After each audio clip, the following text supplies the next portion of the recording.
তোমাকে ছোটবেলা থেকে একটা কথা শেখানো হয়েছে, কঠোর পরিশ্রম করো, একদিন তুমি ধনী হয়ে যাবে। কিন্তু সত্যিটা একটু আলাদা। যদি শুধু পরিশ্রমী মানুষ ধনী হতো, তাহলে সবচেয়ে ধনী মানুষ হতো মজদুর, কৃষক আর দিনমজুর। একটা কৃষক সারাদিনে রোদে কাজ করে, শরীর ভেঙে যায়, তবুও সে ধনী হয় না। কিন্তু রাজা বা বড় ব্যবসায়ী এত পরিশ্রম না করে ধনী কেন জানো? কারণ ধনী হওয়া আর পরিশ্রম করা এক জিনিস না। এই পৃথিবীতে টাকা আসে না সবচেয়ে বেশি ঘাম ঝরানো মানুষের কাছে। টাকা আসে সেই মানুষের কাছে যে সিস্টেম বোঝে।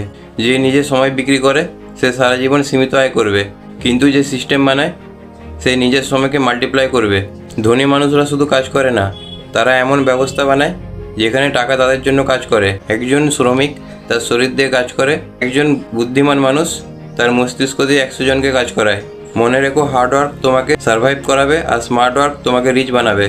এই পৃথিবীতে সম্পদ সবসময় সেখানে যায় যেখানে সিদ্ধান্ত নেওয়া হয়। যে সারা জীবন শুধু কাজ করে সে অন্যের স্বপ্ন পূরণ করে, আর যে চিন্তা করে, রিস্ক নেয়, সে নিজের স্বপ্ন পূরণ করে।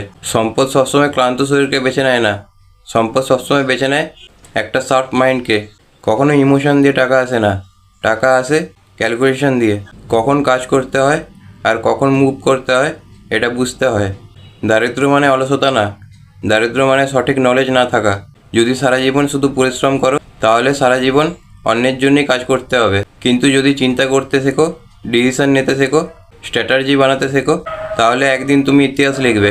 ঘাম ঝরিয়ে নয়, এই পৃথিবীতে সম্পদ সবসময় সঠিক সিদ্ধান্তকেই অনুসরণ করে।